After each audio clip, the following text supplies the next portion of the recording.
You know when you meet somebody and it feels like you've known them forever? Like you have this instant connection as if your paths were meant to be crossed? Well, I had that feeling in a double dose when I was on the podcast, Hold On, I'm Calling Your Mom, with the incredible hosts, Paul and Barb. Now let me tell you how this started or what this was like for me. So Paul had reached out just asking if I would be interested in being one of their guests. So before I even said yes, I did some sleuthing, like what am I agreeing to go on? And oh my gosh, I instantly got very worried. Like if you look at previous interviews that they've done, we're talking doctors, people who have given TED Talks, like highly regarded professionals in the mental health and personal growth field. I was like, oh my gosh, me, are you sure you have the right person? So when I first got on the call with him, just to do like a pre-podcast recording chat to see what he would even want to talk to me about, he put me at ease right away. He's like, yes, like you're perfect for this. Like these are the questions that we would like to talk about. And it just, honestly, even on the phone, it just felt really great.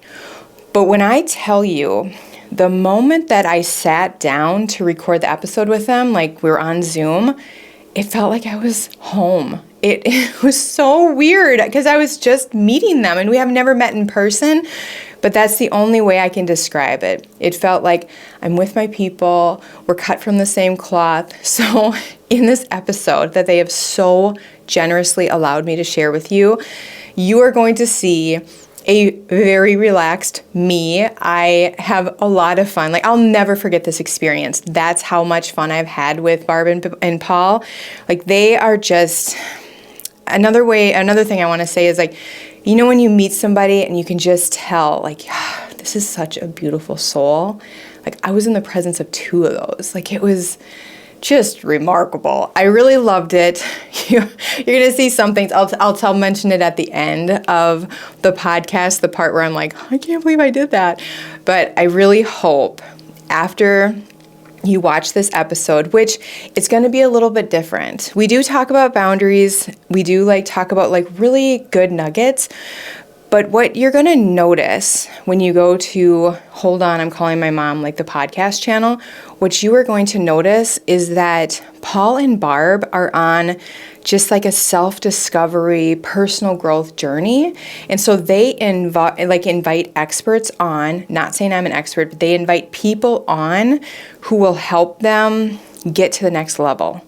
So anything that they're struggling with in real time, they find somebody on the internet or on social media and they invite them on their podcast and they ask them very personal questions and they almost get treatment during the episode. It is, I don't know, I just love that unique take where you're actually, I don't know, you're in it with them. It's just really beautiful. So without further ado, enjoy this very warm conversation that I had the honor and great pleasure to have with Paul and Barb, and I'll see you after the episode. I love that, Jess, we got the memo all black today. Oh yeah, what's going on, Barb? I don't know. I got the same pen color necklace. Yes. Okay, so we're pulling a little bit of something from everybody. Yeah, it's my little Gemini medallion. Nice. Awesome. I'm so excited to have you on. I was like, I love your platform. I love the topics that you're talking about. So if we're going to talk about an episode with boundaries, yeah, Mind Your Boundaries, the CEO right here, we need to talk about it with her. I'm honored to be here. You guys have something so special. I'm really excited to be here. Thank you. You've been so supportive. That means so much. And like I said, your platform is what we aspire to have one day. So coming from you will. That really means way a lot. Way bigger. I have to give you a compliment, Barb, because I've binged your episodes. And when I had my phone call with Paul, I texted my mom and I'm just like, okay, don't do anything else today. We're just going to binge this podcast. And so I was binging, she was binging. And then we talked, I think after 4 episodes, and she's like, I just love how well this couple gets along. And I'm like, that's her son. Oh, she really thought that we were. How could you not catch up on that with all the talk, Mom? As I'm telling her. As we had episodes where I'm like, Yeah, mom, I had this one night stand. Oh, mom, I did that. Well, I don't know if you heard, like in the one episode, it was our first one about dating. She said, Paul, I think you were your mom's mother in another life. Oh, love it. I just love it.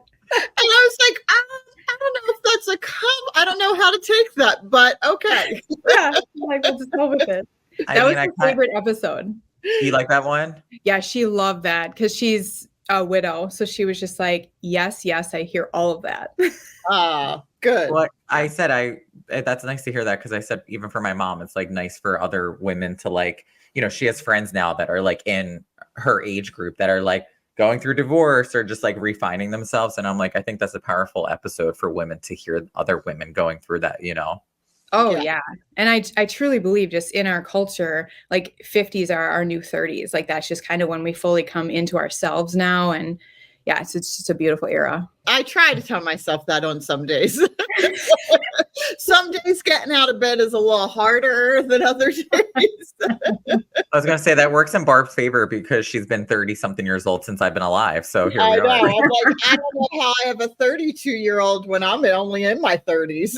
So weird. So weird. Jess, I am a fan of your work. That is why you're on the podcast. Mm-hmm. Mind your boundaries. Anybody can resonate, I feel like, with the topic that you cover. You have so many hidden gems. I have a clinical practice, and I've been in my practice for 12 years. And we are just completely oversaturated. And I kind of wanted to do something more where I could help more, like be one to many versus just one-on-one, because you can only help so many people that way. So I thought, well, I could start a podcast. And I just started talking about boundaries just in general. But one video I posted was just a boundary I set with my mother-in-law, and it blew up. And I'm like, oh. And then I just started talking more. And then people just started DMing so many questions about their in-laws. And I'm like, okay, there's definitely something here. But just in general, we always, like in every single person I meet, like clinically, we're always talking about boundaries because we need them just for our like mental, emotional, physical health. So it just kind of fit right in. Hello, hold on, I'm calling my mom podcast is all about the boundaries that we do not have with one another. So I'm like, I know I grew up without any boundaries. Like my mom and I are completely enmeshed. And even in grad school, people are like, you need to work on that. And I'm like, I don't really see a problem with this. Yeah, right. That's what people say. Like, do you guys have boundaries? I'm like, no, but no. Like, I would feel offended if he said, Mom, we need to lay some boundaries. I'd be like, oh my gosh, what are you talking about? What did I do wrong? Boundaries. I feel like we've gotten I better. put them up with everybody else, but I'm like, my kids, boundaries? No, Yeah. absolutely not. We've gotten better. We've gotten better. Well, I feel like boundaries is a new thing too. I feel like, with me growing up, if I ever said to my mom or dad, like, I have boundaries, they'd be like, yeah, there's the door. So I feel like it's a new thing. I mean, it's a good thing. It's a positive thing. But I feel like, generational, there was no word such as boundaries. No, I totally agree. Well, that's what I was going to ask. What are boundaries for people who are listening who like don't even know what that is? Like, what is a boundary? Like for me, I kind of had to make my own definition because in my earlier time, trying to figure out if I could even set them, because my husband's very like black and white. And I just was always like, that's so harsh. I'm just too nice for that. But really, I was just a pushover. But for me, I define it as if it's something that will keep me safe, and that can be mentally, emotionally, physically, obviously, something that helps like keep me in line with my values. So I want to make sure I live a life that I'm proud of. So I need boundaries to support that. And then also boundaries to me help my relationships, because when I didn't have boundaries, I was starting to resent the crap out of people because they were just taking from me because I allowed it. And then when I would set limits, and all of a sudden I'm like, oh, well, like our relationship is all of a sudden a lot better. Or worse. How do you go about starting to set those boundaries? I think it's really getting quiet just with yourself, just kind of spending time. For me, I had to start with my values. And so it started protecting time around the most important thing for me, which was making memories with my kids. And so just really starting with my core values of like making memories. That's what I feel like I'm here to do on earth, and just be a good person and make memories. So whenever anything would like impede on taking my time, or making me like a worse parent, that's when I started to realize, oh, that's where I have to set a limit because I just don't like the life I'm living. You know, I've always been a big component of like boundaries with like family members and like holding boundaries and creating that. I was kind of one of the first ones in my family to really like, I'd be like, hey, I don't care if you're a parent, you're an aunt and uncle, you're this, you're that. Like, if it's not vibing and meshing, like, I need to set something. Like, because I think my mom sometimes was like a little bit more like old Oh, school. not sometimes. I was totally like, there is no boundary. So when he would sit and be like, Mom, I want, and I would just be like, you can't do that. No, like, Yeah. Yeah. So he just had like a strong sense of autonomy. absolutely. Yeah. I love that. It does. Still does. Yes. But I think every family kind of hopefully has somebody that kind of breaks out of that, like just generational patterns that we have. We all have that. And I would be that one now to show my mom how to like just have limits. Like she is still a people pleaser. And that's where I learned it from. All you're here to do is serve people, like until you're sick. That's kind of the way she lives her life. And she now can see me like I'm living a different way. And so I think for Paul, he was just like breaking that pattern and teaching you that you could break the pattern too. There is different kind of boundaries, right? Yeah. I love the type where it feels like we're working together on something and we're benefiting from it. So like if you honor it, that'd be awesome. And this is the mutual benefit that we get from it. But I used to think, if I set a boundary, it was all on the other person to change. And then I would get so upset when they didn't change because I'd be like, you must not love me. Yeah.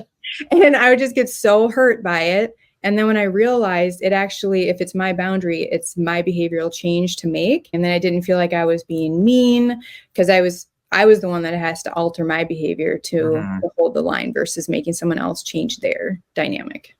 Well, that expectation probably is so heavy too, because you're expecting them to meet you where you're at, but they might not emotionally be where you want them to be. So you're like you said, like, you don't love me enough to get there, you know? I have a question for you, and this is kind of, leading into more of like the umbrella of this topic is like, just because you're aunt doesn't mean I feel like you're an aunt. Like, just because you're an uncle doesn't mean I feel like you're an uncle. Just because you're my dad doesn't mean that I feel like you're my dad. You know what like that title to me has always holds so much like stock and value. And I don't feel like if you step up to the plate, to me, you're not that. Like we have a neighbor who we grew up with in my family home, like at my childhood home. She's like my aunt, but she's not blood related to me. Like that's somebody who would like hold an aunt title compared to maybe like somebody else, or you know what I mean? Like there are certain family members that I just don't feel like I grew up with that I didn't like connect with like that. What is your take on that? Is that like a generational thing? Is that maybe just like a personal thing of like, just because you're a family member doesn't mean that I have to like, I don't know. I always feel like it's a complicated thing. Like, it doesn't mean that I have to have that relationship with you if it's not there. Like, I think people hold so much value in the title, but like, if you're not stepping up to the plate, it's like, what is that? Yeah. No, I think it's both. I think it was definitely generational because, in like boomers and Gen X, I believe that loyalty, like family loyalty, was like one of your top like values. And so you just didn't even question it. Yeah. But then I think for millennials and Gen Z, we're really starting to question, well, what does this mean? What does an actual like label title mean? And I think for us, it's like emotional safety. And if you don't create that with me, like that type of relationship, you don't get that title. And so I have clients or just know people like friends of the family where they'll call their father, like they'll call their, parents by their first name. And really what that does is it creates just this emotional distance between what I think you should be and like what I want you to be and what you actually are. Yeah. That's like an emotion. That's like a boundary right there. I created distance. I said, my mom, I feel like she's kind of come around. She kind of has had, I would say, interesting dynamics with her parents that like, she kind of had that mindset where it's like, maybe they didn't treat me the best at times or blah, blah, blah. But like, they're my parents. So I'm just going to accept, like, I don't personally accept that. Like, that's kind of going back to my first statement to you is like, just because you hold a dad title, if you're not stepping up to the plate, my boundary is that it's just not going to be that relationship, you know? There are some parents that it's almost like it's a 12 or 13-year-old trapped in an adult body.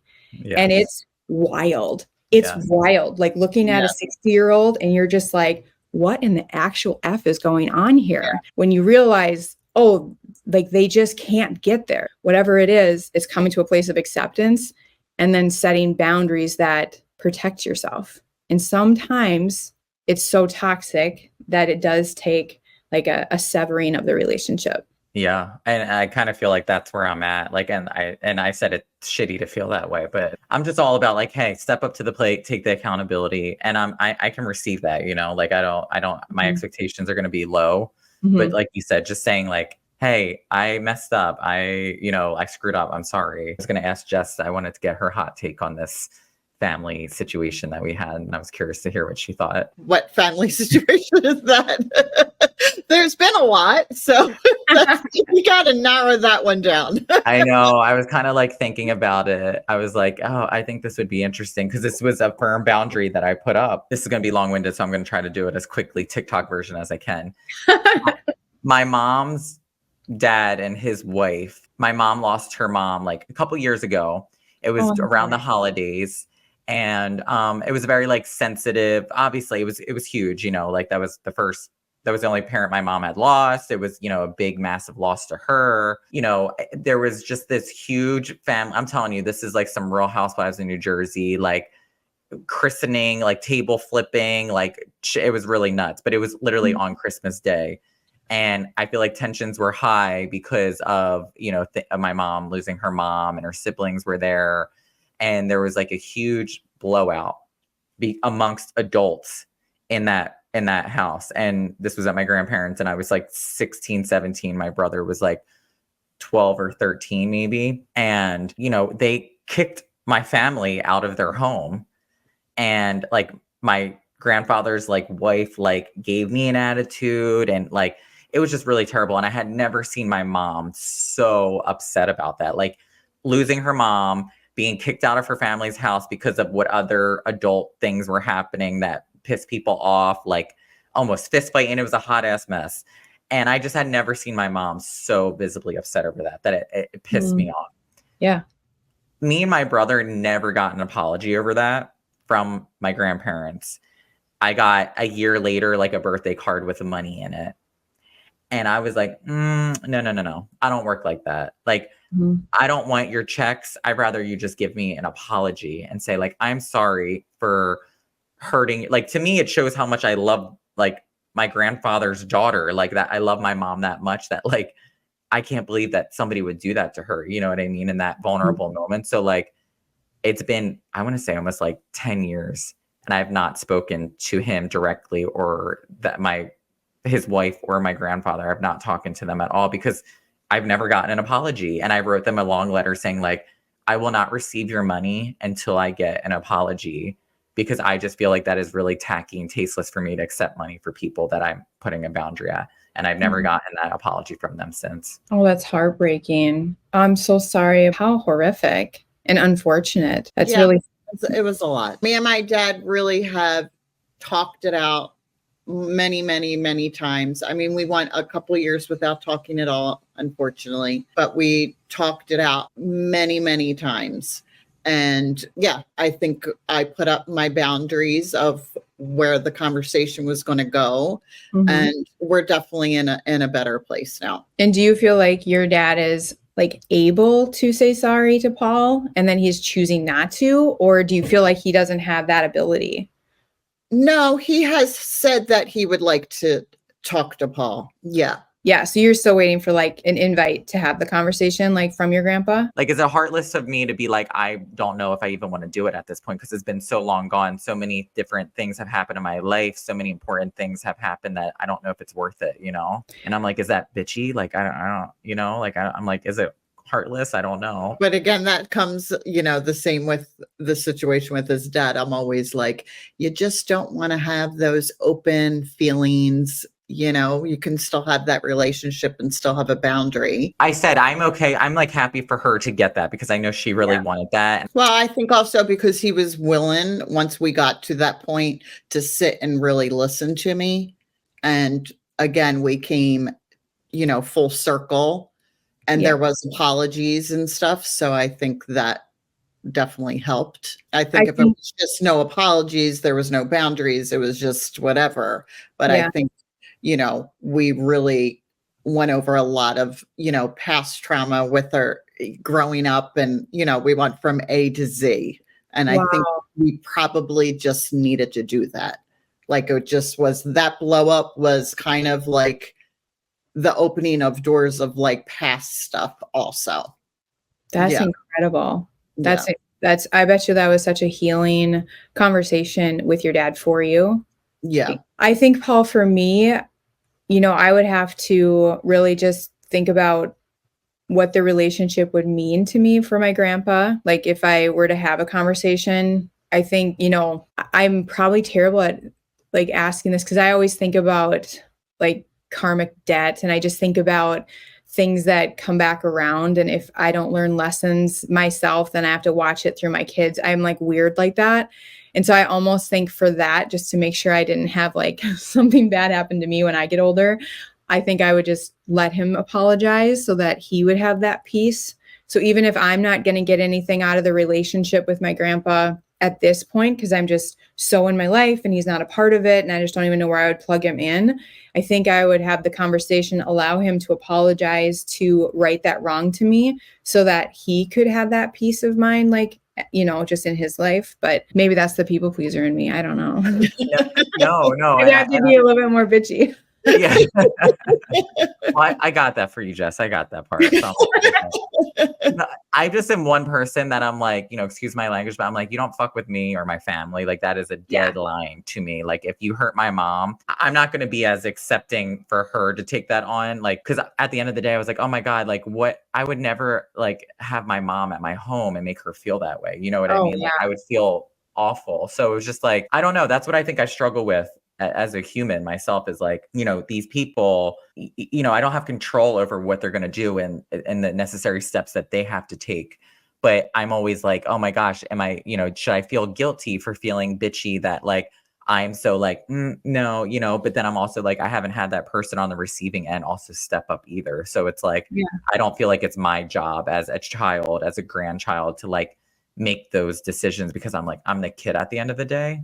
Mm-hmm. Yeah, but then I feel guilty because I'm like, as close as and as much as I love my children, do you know what I mean? Like, I feel like I'm doing something wrong because they don't talk. You know what I mean? That's not your fault. But it's also a different relationship. Like, it's a generation removed. Like, that's your dad. Yeah. Like, there's like a completely different bond like between you guys, and you had that huge conversation. Yeah. Like, huge. I mean, Paul, you're basically saying like, I am like the pit bull. Like, I will protect my family. I protect the people that I love, you know, till the end. And that's just who you are. And I think that speaks volumes to your character.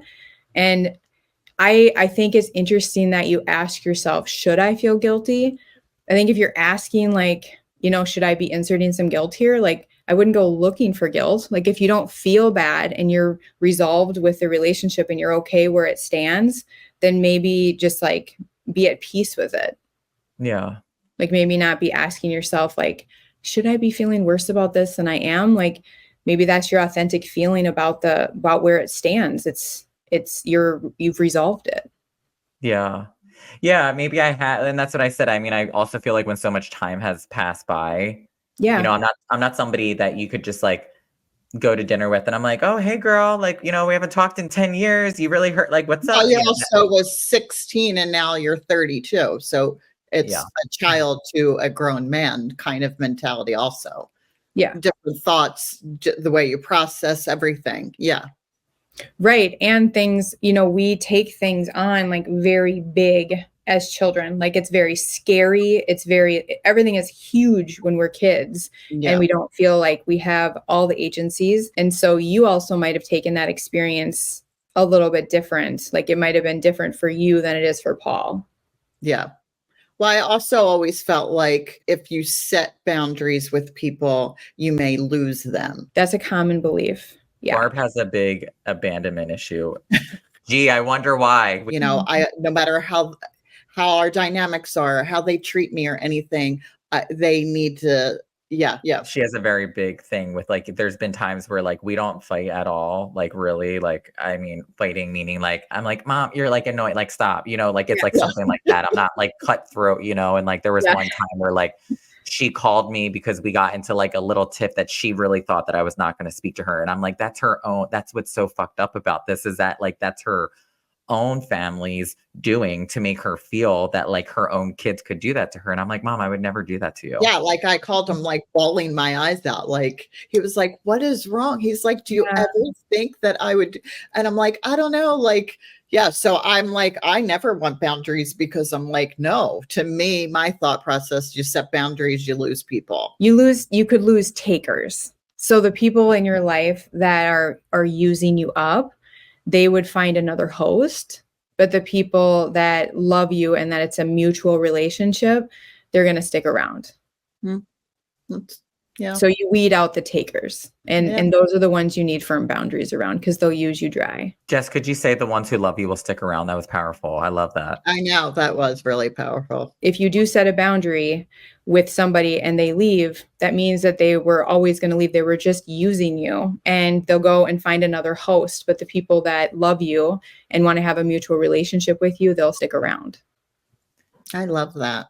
I feel like you're like one of our friends. Like I'm like, I I felt know. like I was so looking forward to this. I'm like, we could just be friends in another life for sure. no, Like, seriously. I wish podcast. I wish you didn't live in like the middle of the country because I'd be like, girl, come get a glass of hang wine. out. With me. Like, yeah, up the street. Like, let's go to the Abbey or something. In my Minnesota voice. Yeah.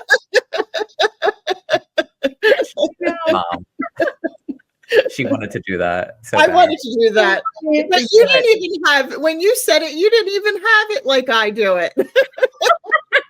I told Jess when I talked to her, I could hear like a little bit of it, but can you hear Jersey from my mom?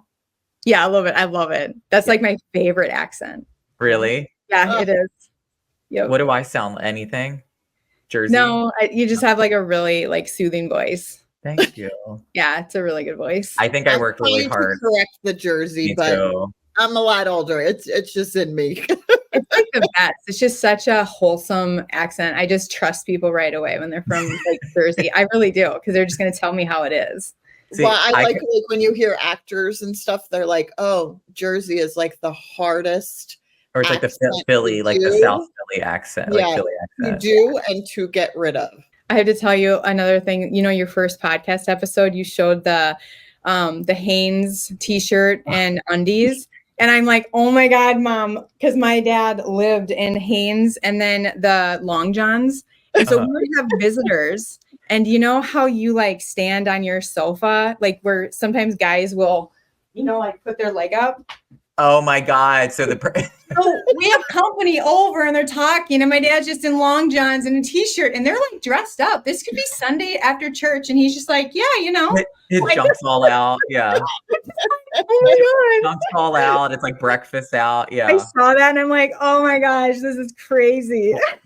Yeah. So our family is definitely like that too. Yeah. We have a lot of stories. I mean, then you heard that like our grandparents like were sleeping with each other at one point. Like, yes, my brother and his wife, the sister-in-law, their parents, when they were dating, like I think it was her mom and his dad, I can't remember which way it went. They got together and got married before they got married. So then they were step siblings. get out. I was just like when you said cross-pollination, I'm like, that's hysterical. Well, you know what? Thanks, Jess, because you just made me feel like, okay, my family isn't that effed up then. Yeah. Not at all. Not at all. There's other families that have to have this craziness in it. Oh yeah. Yeah. And that's what makes it the best stories. It really does. I was like, we're only scratching the surface of how far down we've gone the rabbit hole with the stories of our families. So I'm like, But I'm at the age now where I'll talk about it. Before I was like, absolutely not. We will not talk about this. This family is crazy. It's going to stay in these four walls. That is it. Yeah. Now I'm like, Again, boundaries. I'm like, I don't give a shit. Yeah. Yeah, and people relate to that. Like right away when you were telling that story, I was just like, yes. Well, because I said to her, it's not a reflection on her. I'm like, you gosh, can't no. control other people in your family, what they do. Like, I know how we show up and who we are, and that's all that matters to me. Yeah. All your stories are so relatable. No, you have been very supportive. Truly, I told you, I could say it a million times, but Yeah, that means so thank much you. to us. Yeah. Yeah, I'm trying keep to. going. It's so Yeah. slow in the beginning, but just keep going. It's such a, you guys have like the coolest dynamic. Thank I told you, Mom, that she said that. She was like, don't stop. Like, what you Don't have is stop. special. I know. Yeah, Thank it's you. really beautiful. Yeah. thanks for Sometimes I'm saying like, Paul, we can't talk about that. I feel like the times where you're like, don't talk about it, that's probably the times where people are going to be like, oh my Yes. gosh, me too. Yeah. Yeah. That's why I was like, oh my gosh, like I'm like, your platform is literally like what we are in a podcast as well. Like, it's like, we're open, we're transparent, we're talking about family members, we're telling Yeah. our experience, and like other people have to respect that. And it is what it is. Yep. You know, I'm obsessed with you. So I want everybody else who Aw. doesn't already know you, who's I'm missing out, obsessed. I'm Yeah. obsessed. Thank you. to know where they can check you out at. Yes. So it's just at Mind Your Boundaries. I love That's that. it. Mind your It's boundaries. brilliant. And I'm co-signing her, and everybody should be listening because I'm obsessed. I love it. Yeah. Thank you so The much. stuff This is that you are afraid to talk about, but she's just talking about it, and it's real shit, which we all need to hear. So Thank you so much. This has been awesome. I know, Thank I you, adore Janet, you. guys. Thanks, Jess. We hope I you come know. back on. Yeah, anytime. You guys are amazing. Like when we have a dilemma, our new segment's gonna be called Jess. Oh, Jess, I know. I'm gonna say I'm not giving her a boundary. She's just gonna have to come on when I'm like, Jess, I need you on right now. You're coming on. I'll tell my clients, I'll just be like, I'll just be a second. Like, Out. we have you on speed dial now. Yeah, literally. No, you're the best. I couldn't have asked for a better guest. So thank you. I know. For Thank coming you on and so chatting much. with us. Oh, thank you for saying that because I'm like, God, did I even sound like ridiculous? Like I was telling him, I was listening to your guests and I'm like, oh my God, they're TED talkers. And I'm like, geez, I'm like No, just like I cut this. cornfield girl. No, I cut this. First of all, you're so relatable. So, I know. and you're comforting. And I think that's always where I click with Yes. the guests, that we feel like we know you already. All right. You guys have an awesome day. All right, Thank Jess, you. Thank you so All right. much. Bye. Bye. She's so sweet. I love Oh my her. God. Yes, we have to have a segment called Jess. I know, literally. I'm like, we're Like incorporating more literally. out of pocket Facebook posts and call Jess. Yes. See what I mean? I was so relaxed. I cannot believe I stood up and showed you how my dad stood in his long john underwear. But like, that's me. Like, that's the type of family I grew up in. Like, I was watching that back though, and I was like, oh! It was like 5 a.m. I was on the treadmill. I think I almost fell off. But I really hope you enjoyed it. I really, truly, like, I ask you to go over to their channel, check out like all the experts that they have. Like, you can watch an episode on high functioning depression, trauma. They have one like talking about energies. I mean, they have an expert talking about dating in later life. Like, they have a matchmaker on. They have a plethora of episodes to choose from, but one thing I can promise you, you will be laughing out loud. Like, if you enjoyed this, you will be laughing out loud within the first 5 seconds of starting any one of their episodes. Like, that's how I feel when I turn them on, and I just have them on in the background all the time. So Paul and Barb, if you see this, I want you to know that you are building something so special. You are destined for very big things. Like, the next thing I imagine seeing you, like when I'm going through my For You page on YouTube, is I just want to see the banner of Mel Robbins introducing this dynamic, amazing duo from the Hold On, I'm Calling My Mom podcast. That's the magic you guys have inside, and I can't wait to see that vision come to fruition. Thank you again for giving me that experience, having me on your podcast, and for all of you watching this, thank you so much for giving us your time. Thank you so much for supporting Paul and Barb on this new venture they have started, and until we meet again, friend, make sure you keep minding your boundaries. Bye.